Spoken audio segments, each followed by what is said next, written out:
আসসালামু আলাইকুম ওয়া রাহমাতুল্লাহি ওয়া বারাকাতুহু। সবাইকে আমার ইসলামিক সিনারি চ্যানেলে স্বাগতম জানাচ্ছি।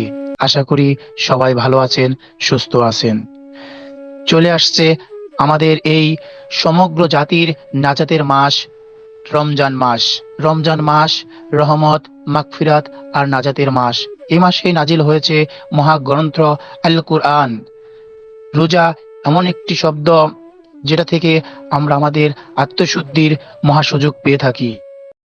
ইয়া আইয়ুহাল্লাযীনা আমানু কুতিবা আলাইকুমুস সিয়াম কামা কুতিবা আলাল্লাযীনা মিন ক্বাবলিকুম লাআল্লাকুম তাত্তাকুন।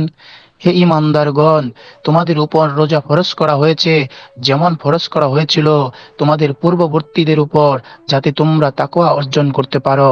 সূরা আল বাকারা আয়াত নাম্বার 183। রোজার ফজিলত অসংখ্য, অগণিত।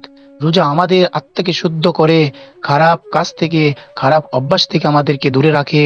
মহানবী হযরত মুহাম্মদ সাল্লাল্লাহু আলাইহি সাল্লাম বলেছেন, যে ব্যক্তি ঈমান ও সওয়াবের আশায় রোজা রাখে, আল্লাহ তাআলা তার পূর্বের গুনাহ খাতা সব মাফ করে দেন।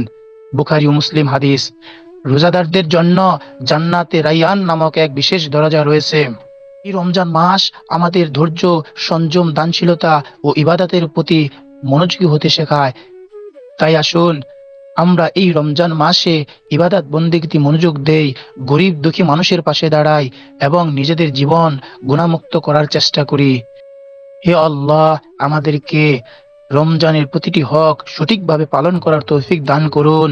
হে আল্লাহ, আমাদের সকলের রোজাকে কবুল করুন, গুনাহ খাতা মাফ করুন এবং আমাদেরকে জান্নাতের রায়্যান দরজার যোগ্যতা দান করুন। আমিন।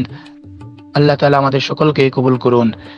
দোয়া করি আমরা সকলেই যেন রমজান মাসের পবিত্রতা রক্ষা করতে পারি।